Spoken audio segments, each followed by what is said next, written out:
Hi, I was just thinking about how men ejaculate seminal fluids in their efforts to procreate and keep their DNA surviving for another generation, if they think their DNA is worthy and if a woman thinks their DNA is worthy. And I was thinking about how these days you can quite easily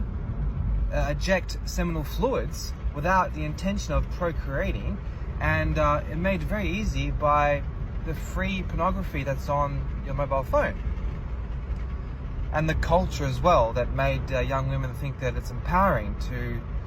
take their clothes off on camera for money instead of using their minds. But I was thinking about how there's a lot of issues now with chronic masturbation and the negative side effects, which include erectile dysfunction and low testosterone, and obviously depression. And I was thinking about how if a man is ejaculating every day, if he did this 500 years ago, it's probably because he's the best man in the village. And he's obviously highly regarded because he's getting to mate excessively. And also, you know how naturally when you ejaculate, you instantly decrease your testosterone, right? So if someone is masturbating or just having sex like twice a day, every day,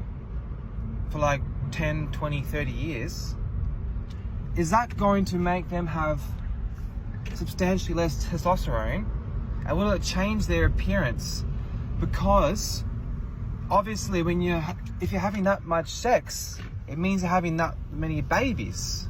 because that's how our bodies are designed that way for thousands of years, and our culture hasn't caught up with our body biological functions. And so let's say if you've ejaculated 5,000 times in the past 5 to 10 years, your body thinks you have 5,000 children. And if, let's say, half of those survive infant death, and so that means you have 2,500 kids, right? Your body thinks you have to be a gentle, submissive man because you got 2,500 kids you're looking after, and it means you have to be very, very calm, be very, very submissive and almost feminine because you've got so many kids to feed. So maybe the reason why a lot of young men are facing a lot of issues of violent depression, poor posture, extreme acne, their really high voices,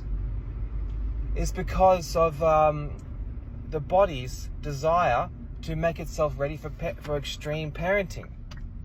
Because think of it, back in the day, like 100 years ago, and all of human history, you probably wouldn't get to masturbate or have sex 3 times a day, especially if you were unemployed and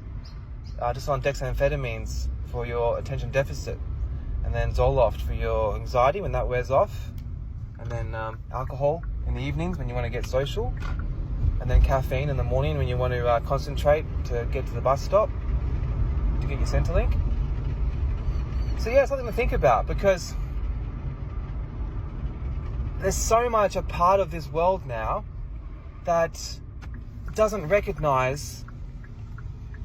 our modern culture of just being like products of machines and just really controlled by the state, and lots of international propaganda and all the technology that's making us, ultra submissive. So if you're trying to think about the best thing for you, always think about how your body has evolved over thousands of years. Because obviously things are moving much quicker than what we can catch up and analyze and critique and, all that shit.